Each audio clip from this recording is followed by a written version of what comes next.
Welcome to the Startup Grind. Well, this is actually the third time I've interviewed, so I'm really excited you keep coming back. So, new questions, right? New questions. a few new questions, a little bit of a different format. So just to get, let the people know get to know you a little better. Where are you originally from? Can you guys hear us okay? Or is it hard to hear? Is this coming?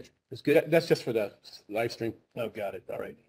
I'm originally, I was born in a place called Moorhead, Minnesota. Does anybody know where that is? Wow. It's like 3 people. Let me just tell you really fast about Moorhead, Minnesota. If you ended up with a terminal disease, and I hope none of you do, you go to Moorhead, Minnesota. You know why? Because if you spend a week there, it seems like a lifetime. From there, I actually moved to Long Beach, California at age 7, and from there I moved all over the United States with pursuit of my careers. Some people in this room have done, and ultimately I ended up here in Sacramento, in the region, which is the greatest place that there is to be. So your big, your kind of what got you on the map was Envision RX. So first, what is Envision RX, and how did you start it, or what inspired you to start it? I just ate that gourmet food, so I had to swallow it down. You guys got some pizza, right? Yes, sir. He flew it in from Italy.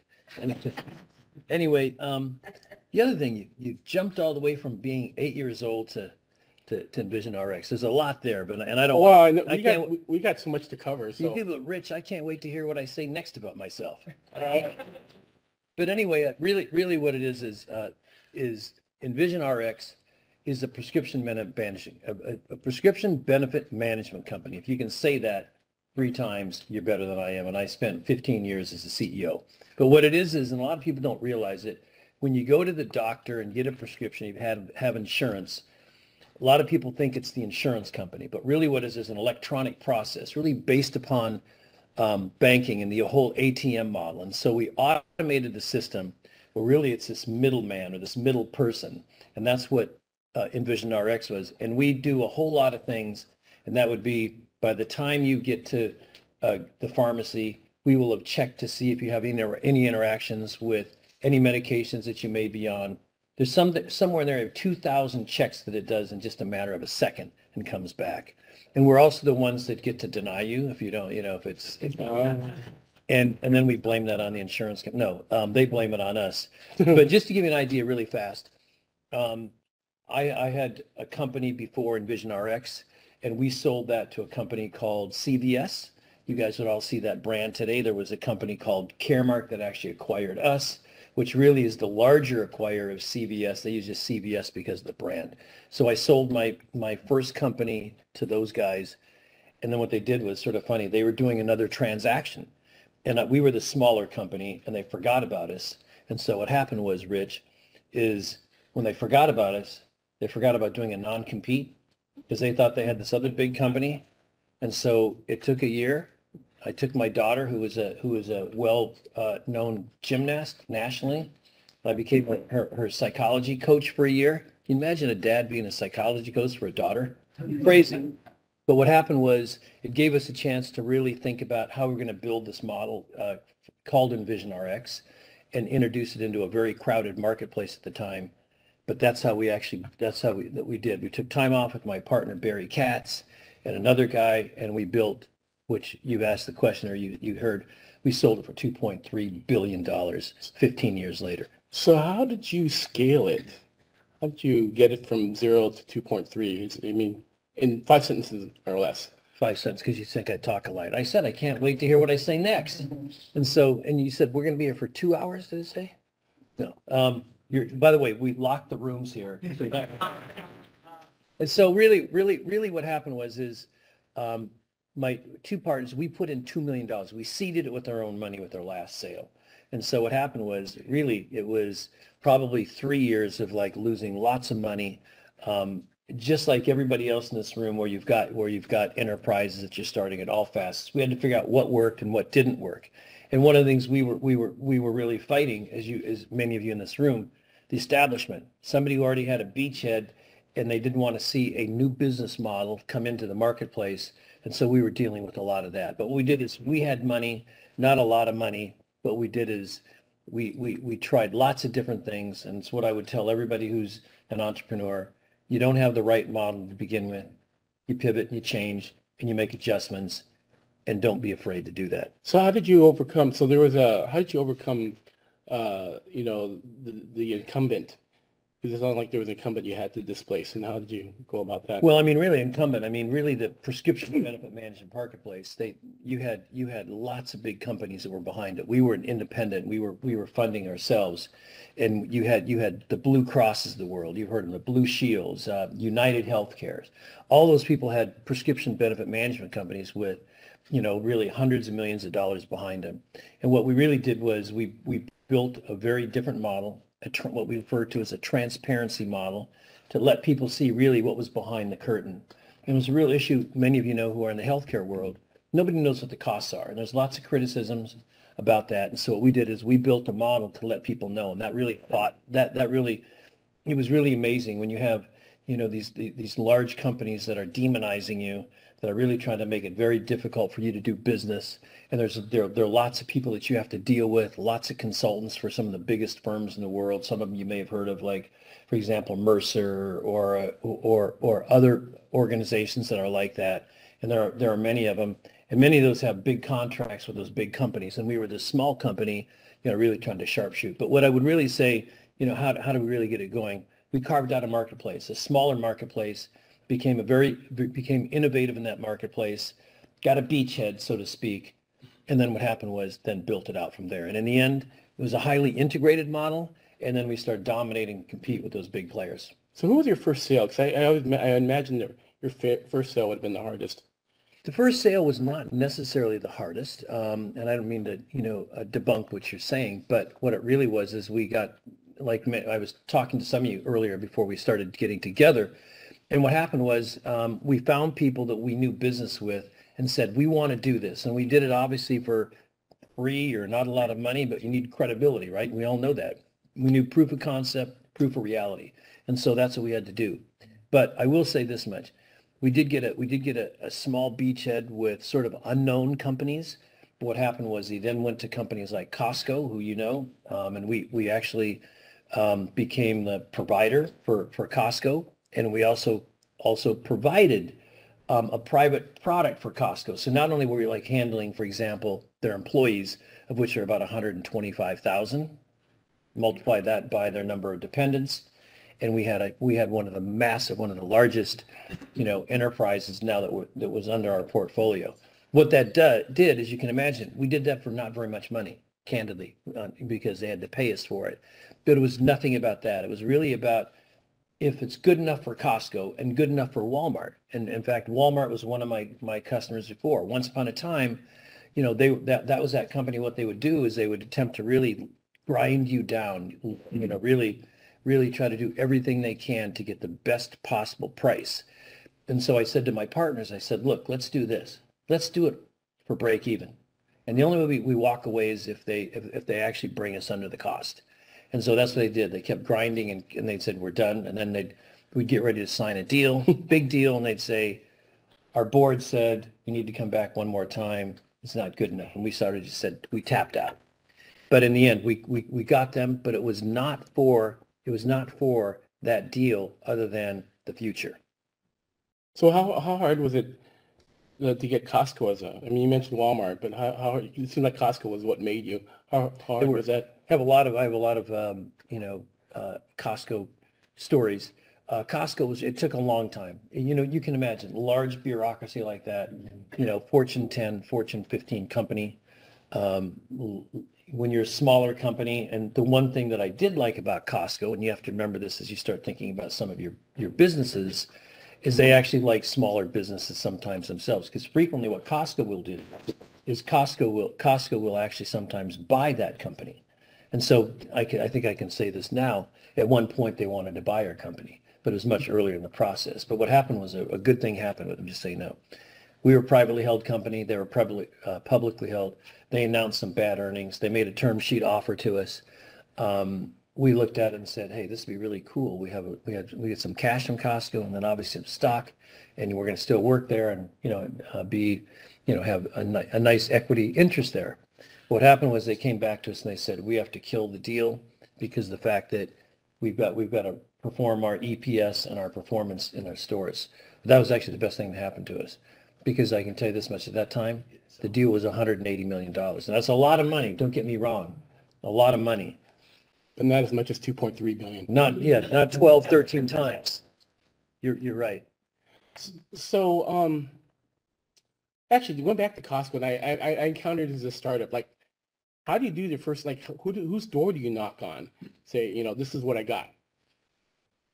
I say this, and it's a great question, because having started more than one company, you might do it a different way. But what I learned in the end, that there's no one potential client that is not good enough for you. And that's the thing. It's great to say, let's shoot for a Costco right at the very beginning. We did not. We had s'more, grind it out, try to figure out to get the data that you need, start to get your systems ready. If you have some faulty systems, it gives you a chance to really sort of recalibrate, reset those. And then what really happens is when you go to a larger client, like I'll tell you this, a funny story about, what worked, Costco, what didn't work. You guys remember AOL? Yeah. Mm-hmm. Okay, at the time, AOL, what they did was, there's a case study of a company that really just did not do the right thing. Do you remember they were really a provider of information, and they forgot one thing: they needed pipes. And so Comcast, who didn't have the provider stuff, but they had all the pipes.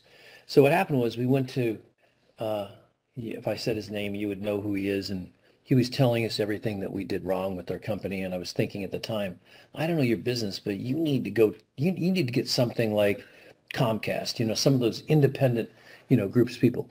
Anyway, we went there. We weren't really fully prepared. But instead he sort of told us all the things that he didn't think we were going to make it. And he was right on some things, but he was more wrong on others. And then he said, I'll never forget this. I'll just say his first name is Ted. You can go back and look and see who that is. And he said, I'm going to ask you, Kate. He said, I've been telling you for the last hour everything that's wrong with Envision. He said, what do you think about AOL? And I said, you need some cable. You need some pipes. And he said, oh, thank you very much. He kind of pushed us out the door. The rest is history. If you know about AOL, they're sort of this marginal fringe player. I still have an AOL. It was one of my first. My wife still has an AOL account. Hey, that just shows how old we are.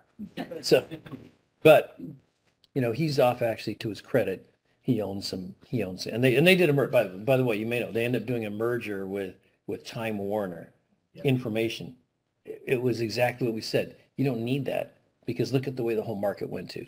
But those are the things. And what I really learned from that, I think, really, really rich, is smaller enterprises at the very beginning.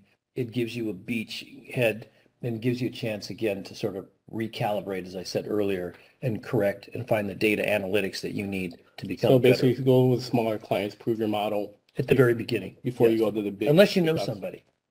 Like a couple people here, they said their dad was the CEO of IBM. Just kidding. So, and this is a question I like to ask, like a lot of entrepreneurs. Did you have a near-death experience with Envision RX? Like it was like, oh crap, we might not survive. Yes, I mean it really was. I mean at 3 years. I mean at 3 years with Envision, we put $2 million in seeded at the very beginning because we had 3 partners. And what happened was really over that time, in about 3 years, we're still losing money. But as I said earlier, and I think this is really important, you have to what we started out, and I wrote the white paper with another guy, and it was probably the best writing that I ever did because they were really big words. And I'm like, Kevin, big words? I use 1-syllable words. But what happened was we wrote this really, I thought, eloquent white paper. We introduced it to a couple of places, and people said, this is really great. You have to implement it. But it got to be 1 year, it got to be 2 year, and we had to pivot at times and change. But in the end, what we did was we really talked about at one point just shutting it down. I mean, we just said, look, we did really well the first time. It was one of the first time, it was one of those stories where, as I said, we were sort of fringe, we were a smaller company, and the company that bought us wanted to actually use it sort of as a backup, but then they decided they could bring us in the deal because they weren't giving as much money. And what they did, and sometimes you just fall on this. And they said, look, we can buy you guys, but we're going to give you all restricted stock that you can't sell for at least 6 months or a year. And so we said, okay. Yeah. And so what we did was that stock was, I don't think you would know the company in its form at that time, but it was a company called Paradigm. Then became Advanced Paradigm, and then Advanced PCS. And then eventually they changed their name. As I said, they merged with Caremark, but we had stock. And what happened was it multiplied itself by 4 times before we could touch it. So it was a $50 million deal, which is a big deal. Again, that's a large deal. All of a sudden, 50 times 4 is 200. So that completely changed the landscape. But as I told you, they were the same ones that said, we're freezing you out of our management team. And that's when I said I was going to go, take my oldest daughter, who's a gymnast, and be your coach for a year. And that was just a lot of fun. So at the 3-year mark, it sounds like you're at a, let's end this now or keep going. And, what was because your initial investment blew up and, multiplied by 4? Is that why you stayed at it, or? No, the initial one? No, so it sounds like a 3-year mark with Envision. Yes. You're hemorrhaging money. It looks like you're losing, and maybe you were thinking, let's quit. You're talking about that. So yes, it was really one of those things we sat down and said, are we going to capitalize it, or are we going to go out and get additional money? Which obviously then that was going to look very different, because we had self-financed at that particular time, self-funded, and as well as I do that if you self-fund, what percent do you own of your own company? 100%, right? And so what we said was, well, maybe we know we've got the right model. The marketplace just really isn't responding. But a lot of it was what I said to you, was those external forces. People were saying, it's a model that doesn't work. They're a small company. We're Express Scripts. We're a mega giant. They can't compete with us. A lot of things that you hear. And I think I talked to a couple people, earlier today about that, is to stay in there. The product may be higher priced, but if you've got a value proposition in there and it's not a commodity, then you're going to be able to incrementally be able to push that into the marketplace. And so that's what we did. What we really did, Rich, is we capitalized a little bit more. We took that white paper, remember the white paper I was talking about earlier, modified that, even though I still have that first one. And what we did is, we reset and then moved back to the marketplace. And then along came some of the people. The other part I would say is we had a lot of products. You all know this. We have a lot of products, but we really scaled it down and said, let's put a few of these on the shelf, put them on the side, and really target 2 or 3 products. Keep these under, sort of slow development, but really focus on these ones that we know there's a market need for, that there's an opportunity to push this into the marketplace. So we did. That's really what happened.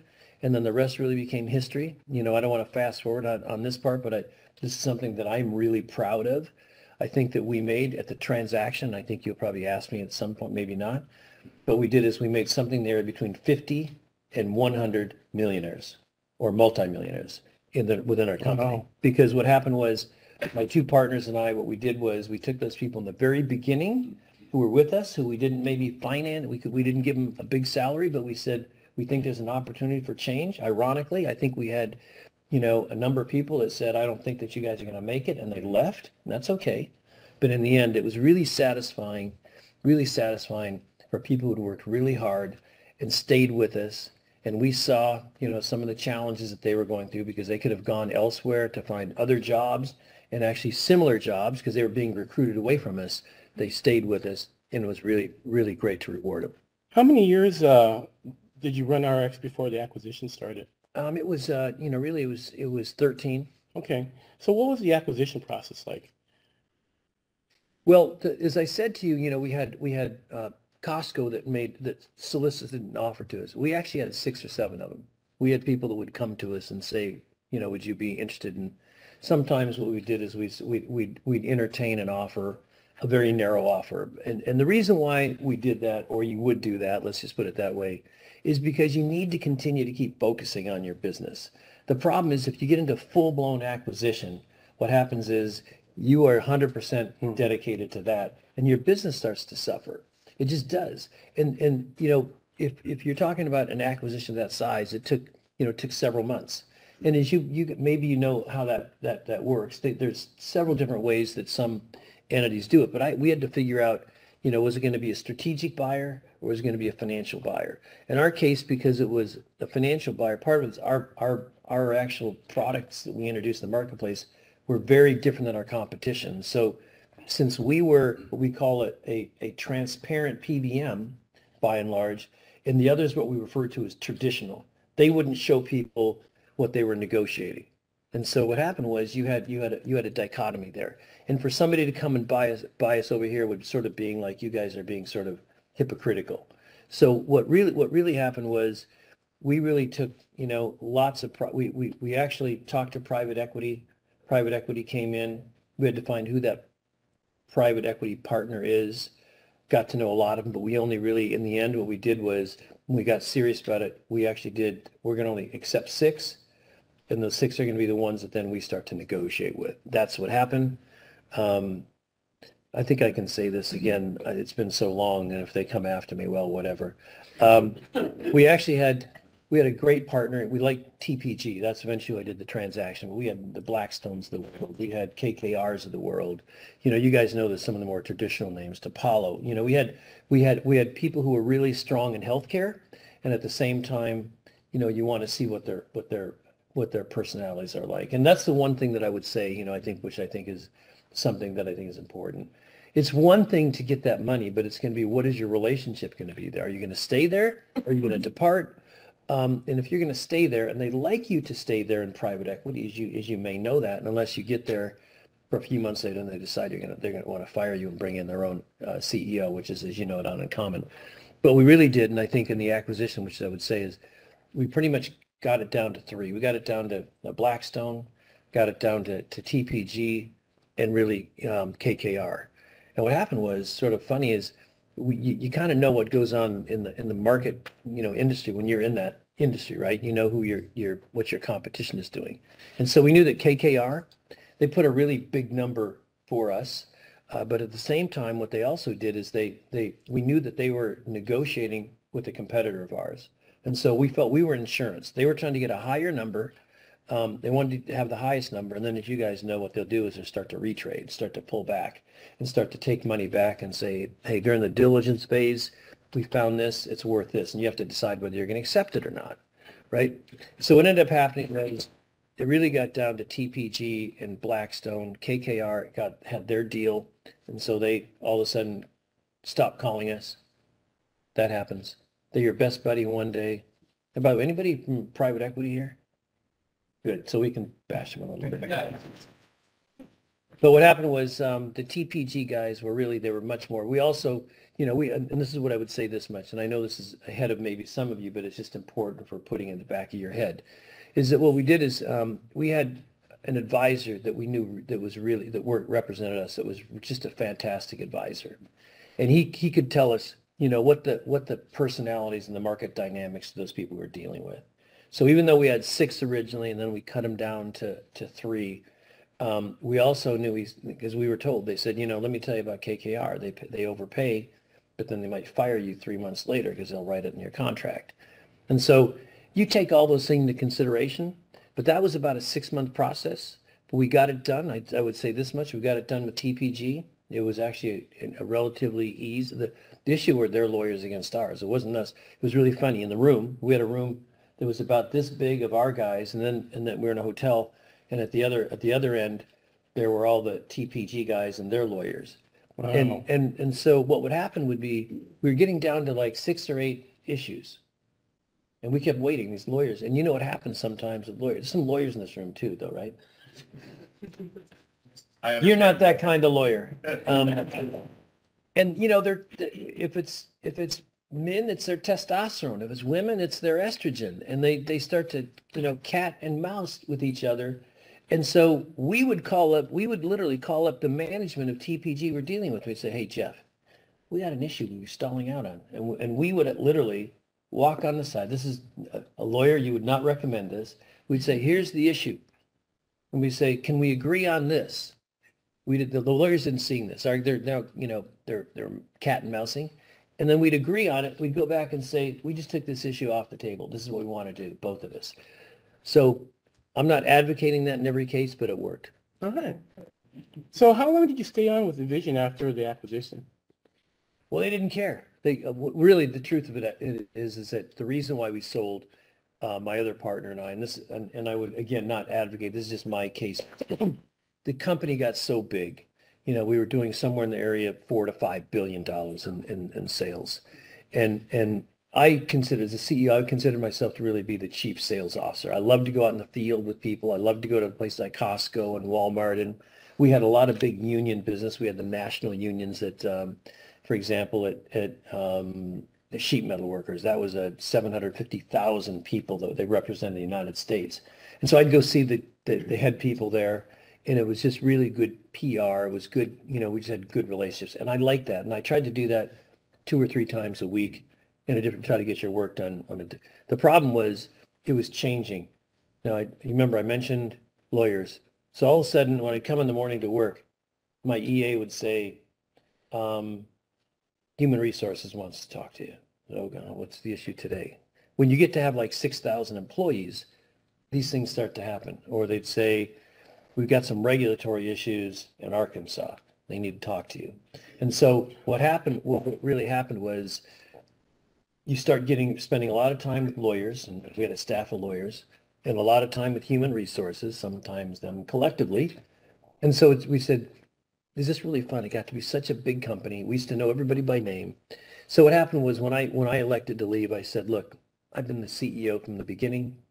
I want to go and I want to do some other things. I wanted to spend more time here. I was gone. We had 3 offices. We had one in El Dorado Hills. We had one in outside of Cleveland. Anybody ever been to Cleveland? That's another one of those places, just like that other place I talked about. We had a big operation in Cleveland, and then also Fort Lauderdale. And so we really ended up I said, look, I want to wind it down. I want to spend time with my kids. I want to spend time, maybe doing new things. And as you may also know, as I was spending more time here, the Kings issue evolved of possibly leaving Sacramento. And so that all came together. So this is something I always said. So you kind of living the dream.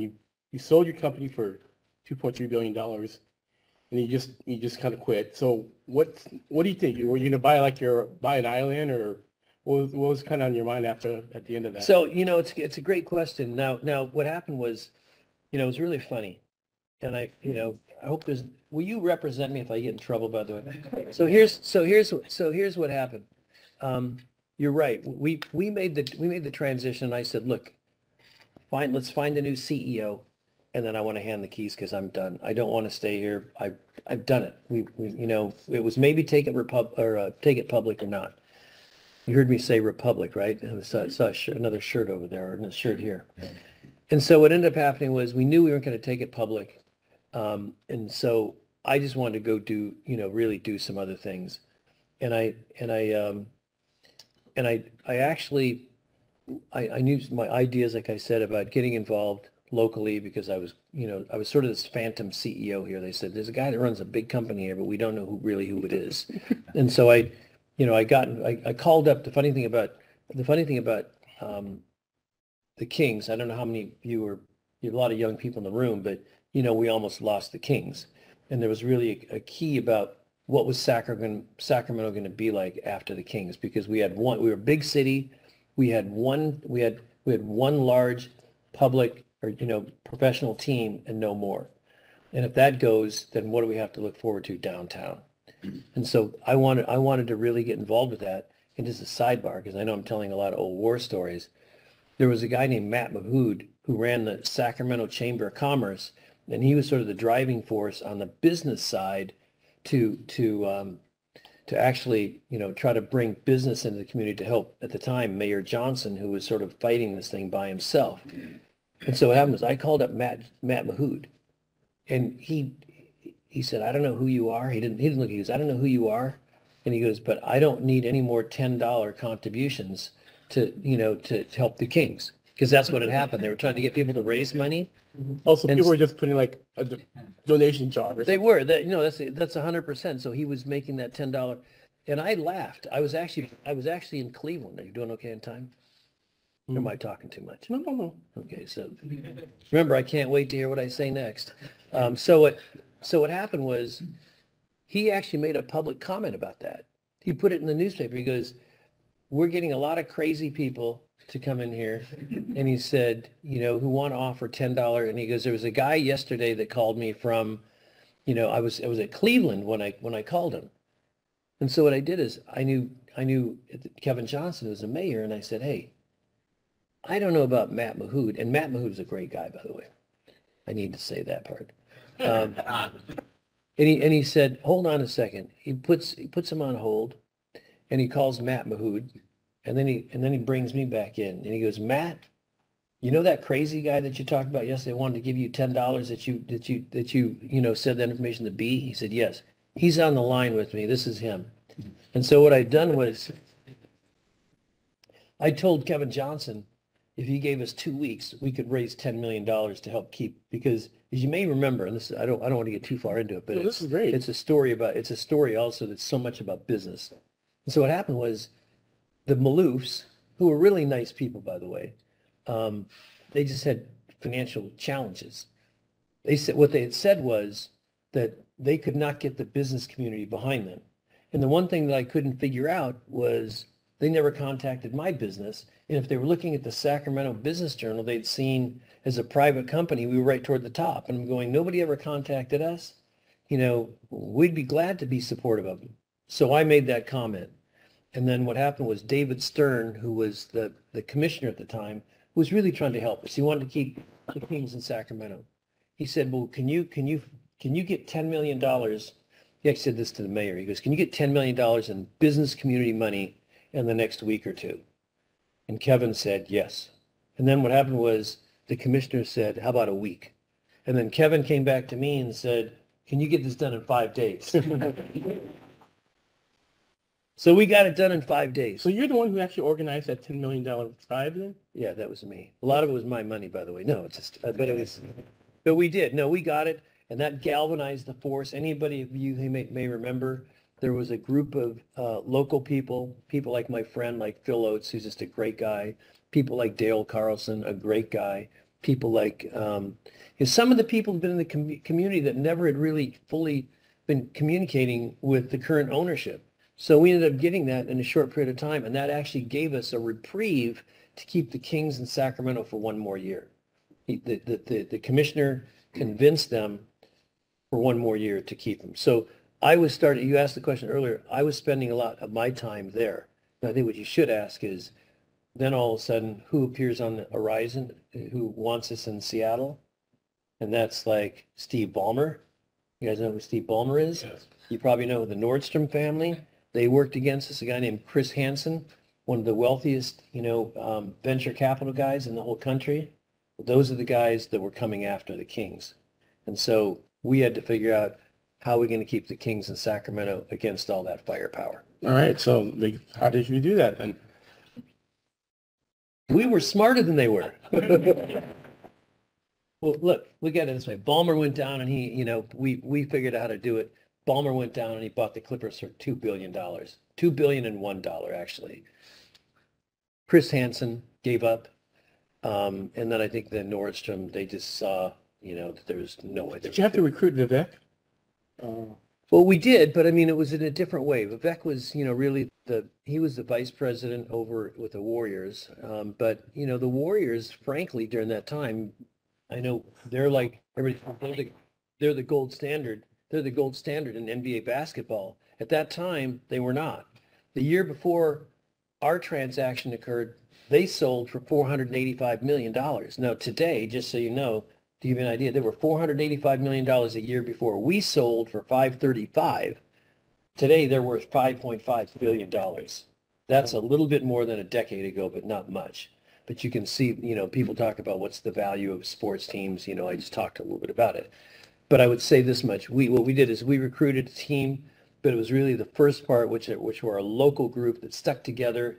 and sit and showed them that we had a business community. It turned out what happened when we were able to keep them, I don't want to keep patting myself on the back, but we were so late in the game that you may know that I own the town center, or at the time I owned half the town center.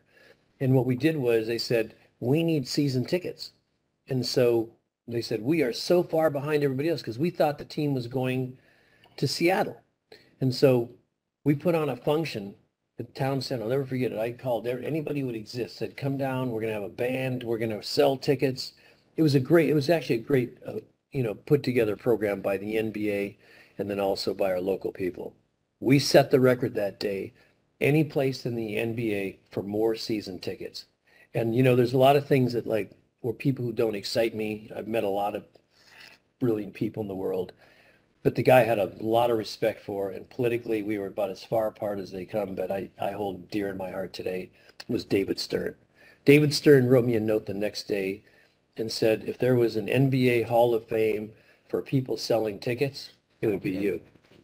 And he said, we sold more tickets that day because the community, the Sacramento community came together. And I mean, what it did, it took us from dead last to where we were like 14th out of 32 teams. And I remember there was a couple events like say goodbye to the Kings. I remember that they were, come in and say the last game, and I still don't understand really what changed. How do we keep them? We just had, here's the thing. It's a great question. I mean, we could just have a whole subject on this subject. First of all, you probably don't know this. You guys ever know the ESPN show 30 for 30?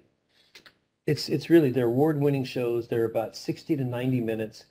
There's one that was done on the Kings. They just never showed it. And candidly, it was fantastic. We had a chance to go see it. They built, it was done by Jason Ahern. He was the same guy. If you guys saw The Last Dance, with Michael Jordan, it was just fantastic. That won all sorts of awards. Jason did art. He did ours, and it was phenomenal. And in fact, it went to Tribeca. What's the one in? Yeah, Tribeca. Thank you. And what happened was in New York, and we came in first. It was the most watched of everything. But what happened was this, and you may remember this. Right about the same time, it started coming out that our mayor, 15 years before that, he had some activities with maybe younger ladies in Phoenix when he was there as a player. What happened was ESPN wanted to force Jason Ahern to put that stuff in there. It didn't make any sense for the story, candidly. And so they said, we're going to kill it. So I actually have the link. So I'll bring all you guys over and we can watch it. It's really great. The problem was, it was called Down in the Valley. It was really just a great story about the hard times that we had, that Sacramento had, and then also obviously what had happened. And it was just inordinate. We had a lot of footing. But as I said, I started to say, there's an enormous amount about that story that is actually pretty interesting that will never be told. I mean, there are lots of nights that we spent together, mornings, sleepless nights, flying to New York. We also, we had such a great, I'll tell you, we had such a great group of people that worked together, and we were really well connected. And I'll give you an example, and I know you tell me we have to switch off, but what happened, we didn't know what the vote was going to be. And the vote was really to either keep the, Kings here or allow the opportunity for it to go, get ready and go to Seattle. And so we went around and we were lobbying a lot of the owners. So we knew who was for us and who was against us. Okay. And KJ was a master of that. I would give him a lot of credit. But we also would go different places. So what happened was we're down in Dallas. And again, the NBA owners, we call them the board of governors, they were in one room. And then our team, the Sacramento team, we were sort of down off in the corner. The Maloofs were over here. And we had somebody on the inside kind of telling us what was going on. It was really sort of interesting. And so they were saying, who was speaking up for us? Who was speaking up against us? And then there were breaks that were occurring from time to time, and you'd see Mark Cuban trying to lobby against us. So any of you people like Mark Cuban, forget it. Don't take that shark money. So what happened was he was lobbying against us. And what happened was, it was sort of interesting. Paul Allen, God rest his soul, who was, owned Portland team, small market. He was like our market. He liked us. And so who's one of his best friends? Steve Ballmer. Steve Ballmer's with the group Tobias. So he goes to the commissioner. By the way, you guys are hearing a lot of stuff never written. And if you take it someplace, say Nagle said it, come visit me in San Quentin, We're a lawyer over here. And so, yeah, remember attorney-client privilege in this group of 100. So what happened was, almost forgot my point based on what we're saying. So we ended up having somebody on the inside, and we're hearing who voted for us. And by the time, yeah, but what happened was Portland's guy, what he said was, I don't know how to vote. He said, Paul, he goes, I don't know how to vote. I really want this, but my partner is Steve Ballmer. And so what happened was the commissioner said to him, vote how you want. These guys already have 22 votes. You're not going to change it. So what we really think is he was with I'm telling you, one other team, that would have been like 24-6, just been a wipeout. So we ended up winning that, and I mean the rest was history. And then we had just a tremendous celebration. You may remember it was downtown to keep the Kings. Everything's been great. It's been a great organization, except for one thing. Does anybody know anything what's wrong with the Kings besides great in every single way? Playoffs. I can't say it. I still own part of the team. So as an owner, do you like your own parking spot or reserved seat or anything like that? I do have my own parking spot in the seat, yeah. Okay. I sit on the floor, although I haven't go to a lot of games this year. I go to my Republic games. All We right. win. Okay. That begs the question, how did you get involved with the Republic? It's really interesting. People say, oh, you must be a great soccer fan. You must love soccer. Well, my soccer experience consists of my two daughters, me coaching them. Imagine that, me coaching my daughter. You're supposed to go and like take these classes to learn the kind of the basics of soccer. The problem was that when I was in high school and younger, I played team sports. I played baseball. That was really the sport. And I was really a wrestler. That was really my sport through that I competed in once baseball didn't work out anymore. But I never knew about soccer that much. And so some of these people go, you must be the greatest at the time, the greatest soccer fan in the world. And I would say, yes, I am. What we really needed was this. We needed a second professional team in Sacramento, and really to make Sacramento really a better, greater place. We had the Kings, but for the size of the community, we could clearly have another one. So that was really the driving force, really to really take it and bring them into the community. Major League Soccer. It hasn't happened, but we're almost like a major league team the way we play and what we're doing, and we can talk about that in a second. We've got another 82 minutes. But the reality of it is that it was that, and what happened was, the rest is history. I'm just really excited by it because we've done a lot of things. We earned the right to be in MLS. You guys probably saw that maybe a couple of years ago.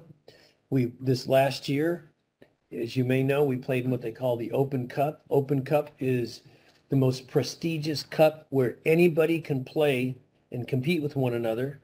And what happened was this past year, you may know, we competed in Open Cup 106 teams nationally, and we went to the national championship in Orlando, last month, and played Orlando, which was an MLS team, and played them 77 minutes to a scoreless tie. But along that way, we beat 3 MLS teams, and it was really amazing, and along a bunch of other teams along the way. So we became, actually, it was really interesting. We became, across the country, they called us America's soccer team because we were a smaller team. When we played, for example, Orlando, they made issues of, we had $1 million payroll versus Orlando would have $50 million. So they've got all these players. And what happened was when we came to that final game, we're still playing our league games, and we had to play on a Saturday night. We had to play it on a Saturday and then be in Orlando on a Wednesday. And what happened was Orlando, they were so afraid, they canceled their game on Sunday, had it rescheduled. So they had a whole week to be ready for us and rested. And so we went right into that game, just battle tested and really tired during that time. Make no excuses. They won and they should have. But we also knew that game, I don't know if anybody watched it, the team that scored first was going to win. And we could have scored first. But here we are right now. We're now in the semifinals. We're now playing back to our league. We're playing, to try to win a championship in the USL, which is the second highest division. Mm-hmm. And we have a lot of eyeballs on us. So are you still aspiring to get in the MLS? Let me just say this much. We have a lot of interest with MLS. I would say this much. The funny thing about it, when I was at Open Cup, the commissioner of MLS, he pretty much went quiet on the mayor and to me. I think they felt that they were done with Sacramento. That was really what we felt. And what happened was it was amazing when I saw him in Orlando, he sent me a text. He sent me a follow-up text, and then they said we need to re-engage, but we don't know what that means. There's hope there. There is. I'm just trying to downplay it.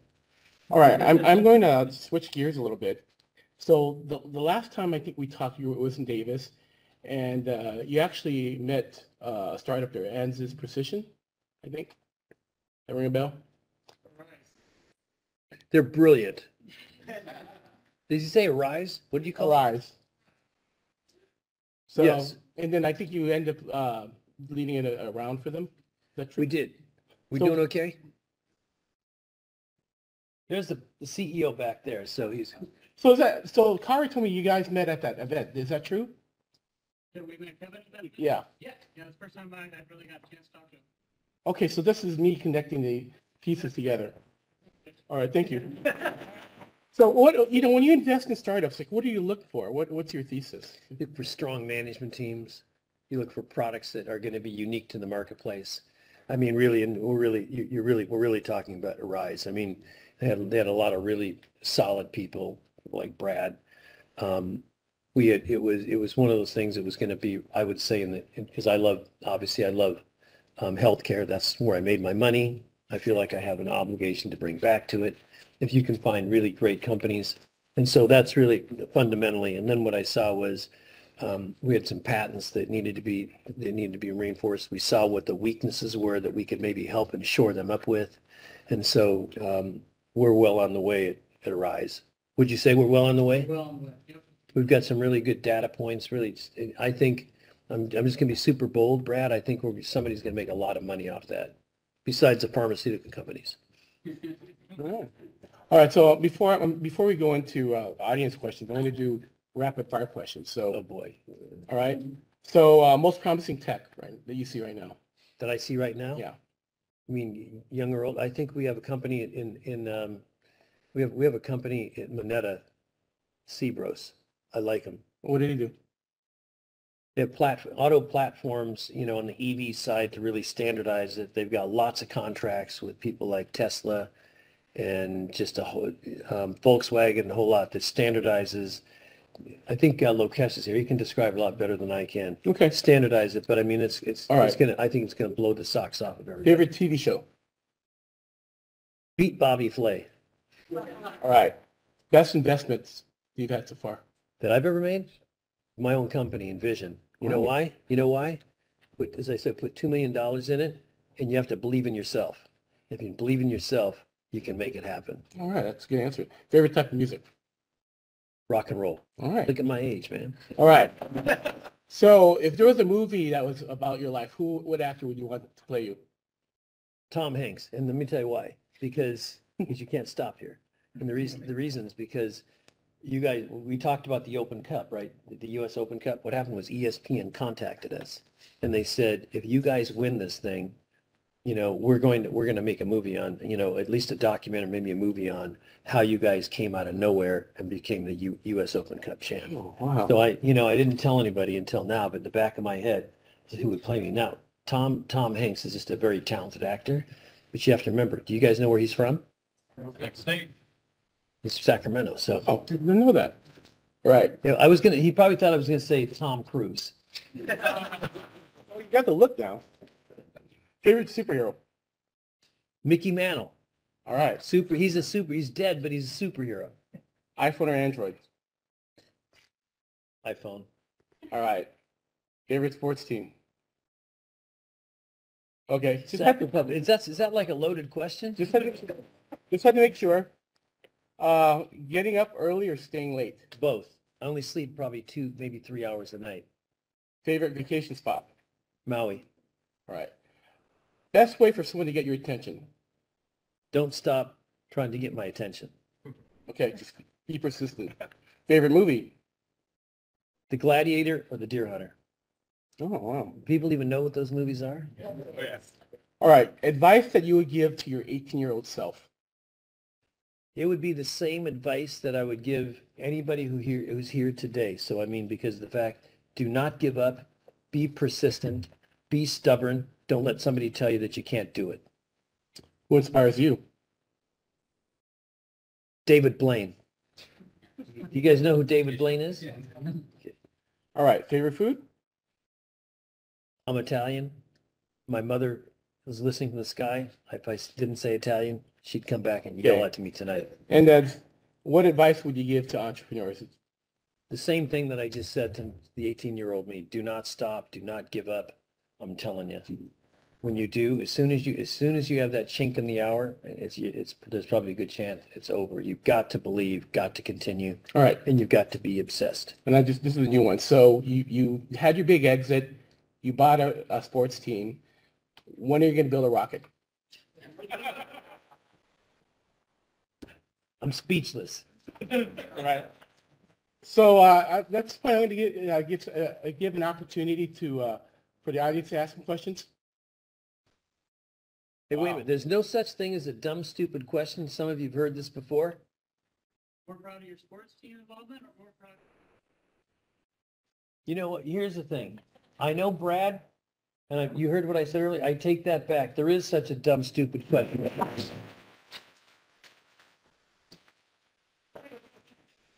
I'm just kidding, Brad. You know that. You know that. And what was the question again? Which of your children do you like better? It's sort of that one, right? I heard that. Both of them, Brad. In the corner? It's still going. It's not just on life support. It's still going. When it happens, it's going to happen fast. David?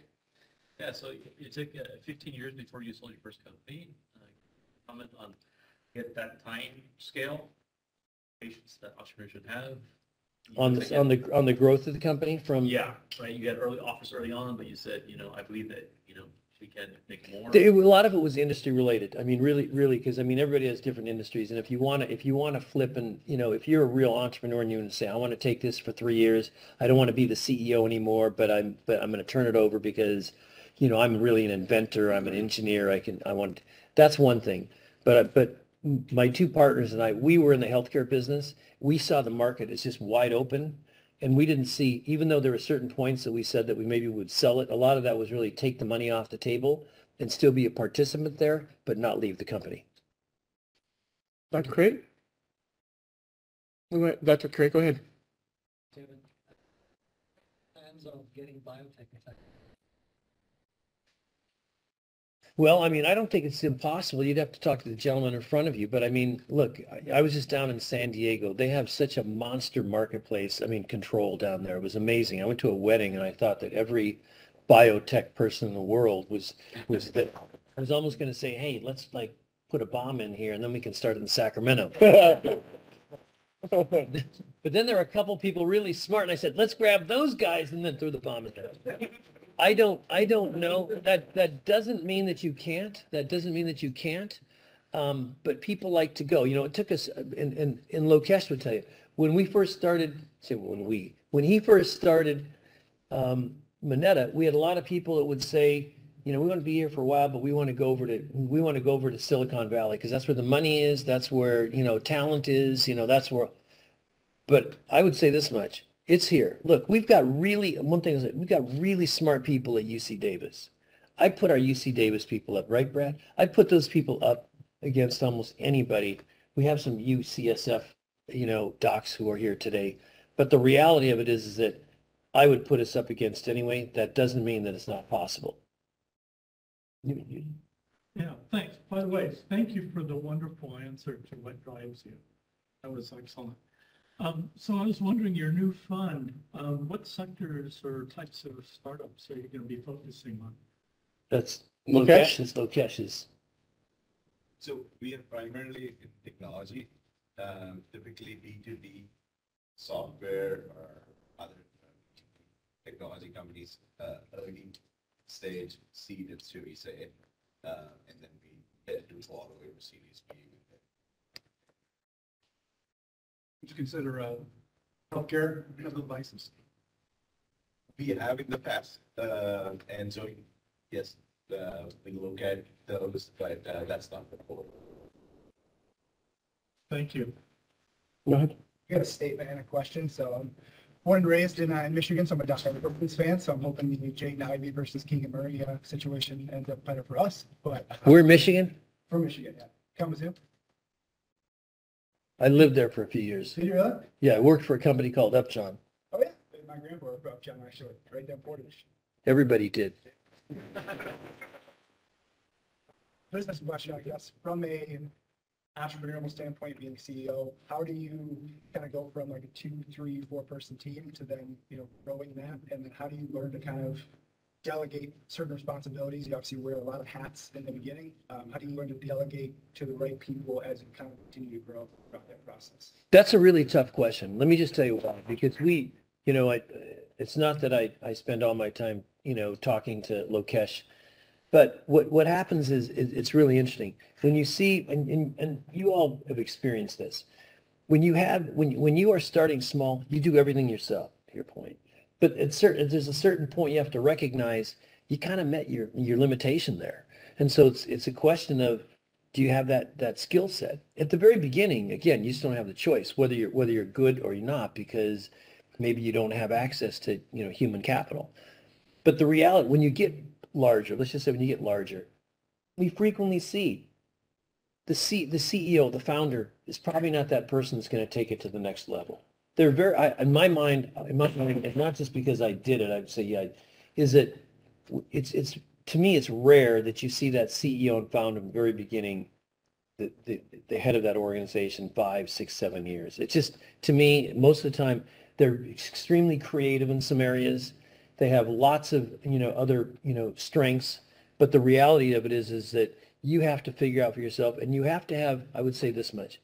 If somebody comes to you and says, would you think that you could transition to this job into the job that you are right now? Now, for 2 or 3, that's different, because I would say when it gets to be 5 or 6, then you have to start to say, in my mind, to say, should I still be doing this? But I think, look, you're the founder in the very beginning. But the problem is that understanding what micromanagement is, getting the right people who are the Jack or Jane of all trades, that's something that's really important at the very beginning. But stepping aside, I don't think that's also saying that you are a lesser person as well. I didn't do it, but I mean, I believe that should clearly be true, because people are brilliant minds, whether it's on the ops side or whether they're just digital geniuses, which just continue to amaze me about how you can drive, market share out of, the creativity of a lot of our younger people today that have just a better pulse than someone like myself. So I think it's touch and go, and don't be afraid of listening to people tell you, just because even if they disagree with you. Gentleman in the middle. Kevin, you told us a story of all these awesome accomplishments. You think about the next 5 years of your life. What's a goal that really matters to you, whether it's professional or personal? I keep, Nathan, I keep saying that I'm going to go back. I'm going to, maybe kind of curtail things, not because just I'm getting older. It's just that, as there's so much bandwidth you have. As I think a little bit of the question we talked about earlier, and you start to really marginalize, I think, what your skill set is. I mean, what it is. But I try to cut a third of my time into philanthropy. That's just something, look, I just feel it's really important to give back. I think that, as I talk to people in the room, I really feel that's important. To me, take some time out of your day, smell the roses, give back.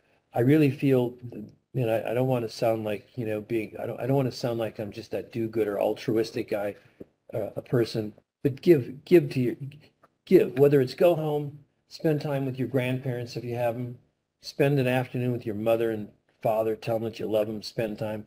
Things happen fast when you are all doing things where there's an intense amount of time that you're spending on your project making it successful, and you have to. That's what I say to everybody.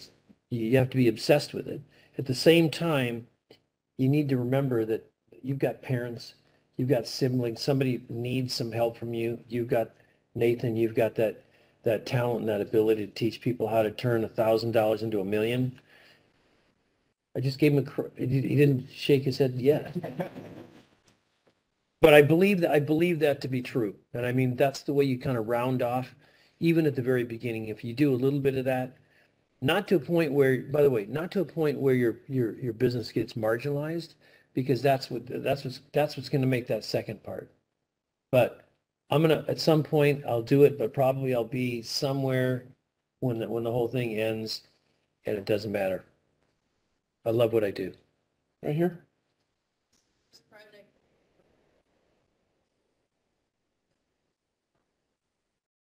Well, I don't know if it was really an entrepreneur, but I tell people this. I chased golf balls, you know, as a 6-year-old, and and part of it is because I needed to give money to my mother, and also I wanted to make a little bit of money for me.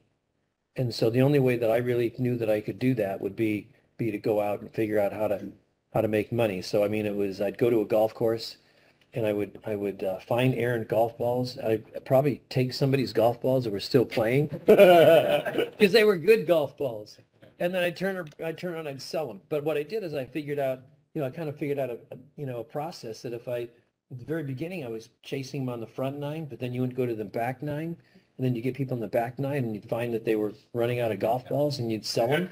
And so just sort of upping the ante a little bit. But that was really probably the first thing that I did, that, you know, I started to realize, hey, there's a way to make money. And, you know, people also they saw this 6-year-old kid, you know, who was out there, and don't think I didn't try to play that up a little bit. Right here. Kevin, would you sell the product to me within the next 5 years? Everything sells for price, right? I mean, you want me to sell it to you? I'm very I'm a soccer fan, and I would really love to be a soccer team. Look, they're winners. It's got the one thing I'd say, it's got a winning culture, which I think is important when you start talking about your businesses.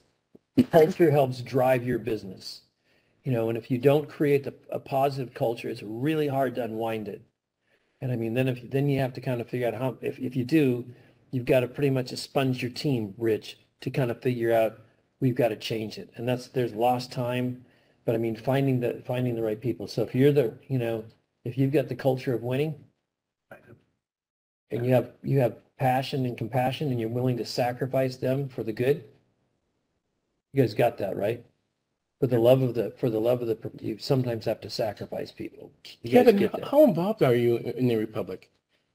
Well, if you talk to the GM and the coach, they would say publicly, "Oh, he's great. He's really involved." But privately, they'd say, "Do you please get out of the way?"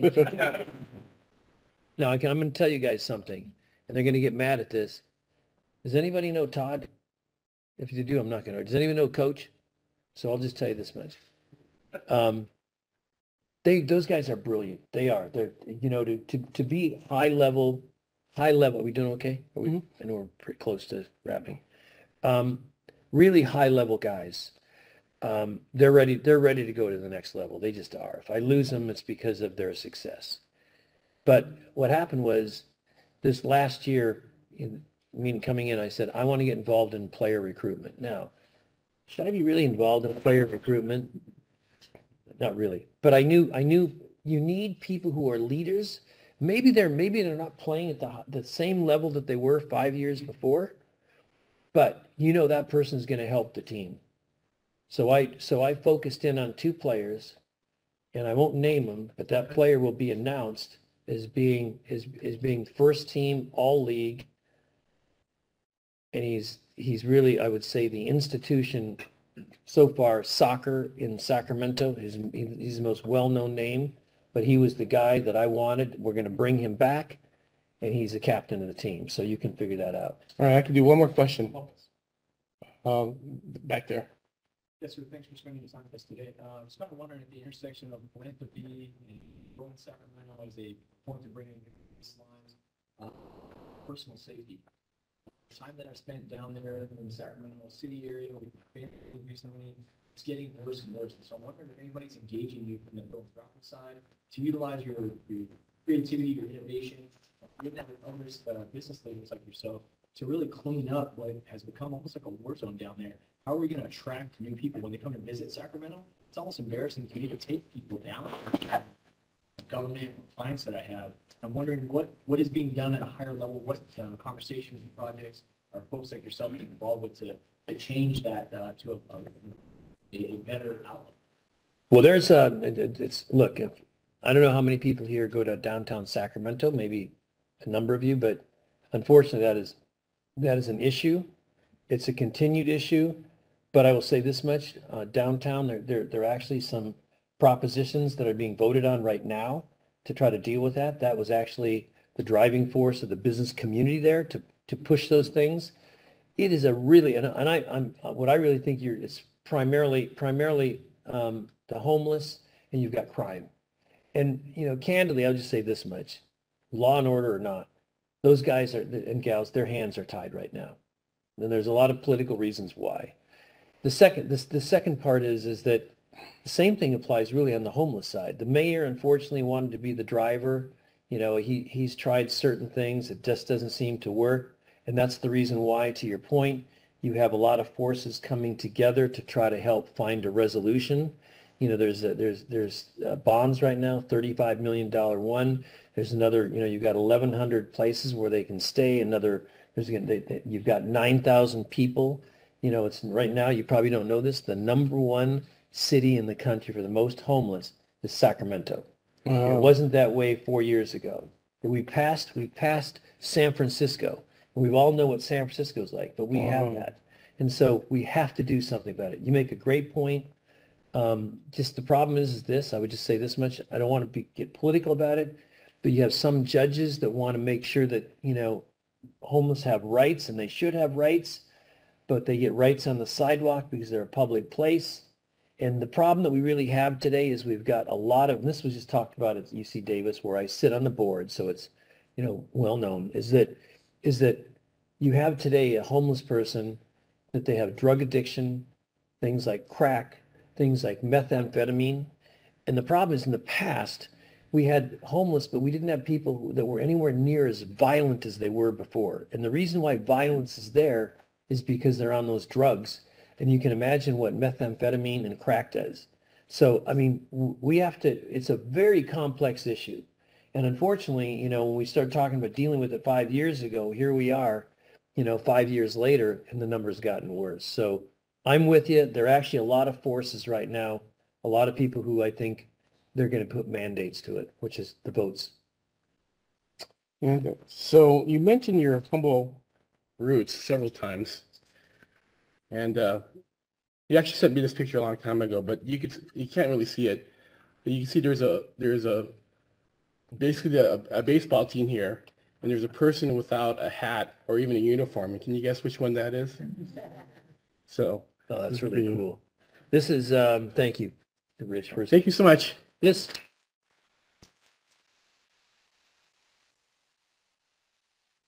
I'll just tell you one last story. You can tell I'm a storyteller. I'll keep it till 9 o'clock tonight if you want to. But the reason why this is important, this was my first organized baseball team that I was on. And I really didn't know a lot about it, but I went in to compete for a spot on the team. This was in Long Beach. The team's called the Lifeguards, got L on it.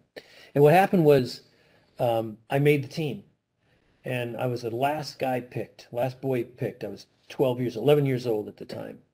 And so what happened was you had to pay $35 to play the season. I didn't have the $35. And so about the third practice, the coach came to me and he said, Kevin, he said, everybody else has turned in their money. Where's your $35? I didn't know what to say other than the fact that I'd worked out. I said, look, coach, I can pay you $250 every week. And if I pay $250 every week, by the time the season is over, I will pay my $35. And so he looked down and he looked at, he was still holding the clipboard that had everybody's names. There was a line at the bottom. I could see my name at the very bottom. And I said, I promise, coach, that I will pay the money. And there's a whole lot that went on with that, but I will say this much.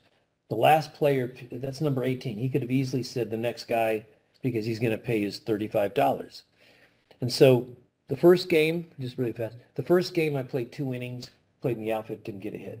Then what happened was he put me in the next game, I got a hit, but by the time, I will say this much, I'll print, by the fourth or fifth game, I was the leading hitter on the team, and I never looked back. So that's the story. I thank the coach. By the way, he ended up giving my hat and everything later on. But I was the guy on the team that wasn't playing with those things that Rich said. Thank you so much, Rich. So thank you, Kevin. And just to wrap up, our next event's going to be November 3rd. It's a beer and geeks, and it'll be here. And we're doing it with Granite City Co-working and Annie, are you here? And another professional society. And then November 18th, we're going to have another fireside chat with Mark Haney. So anyway, I want to thank everyone for coming here during their lunchtime. If you have time, mingle. I see a lot of positive things happen when you mix people together. And we have lots of pizza, so if you want to take some pizza home, your coworkers, family, please do. So thank you so much. Thanks, Doug. I didn't know that story. That's so touching.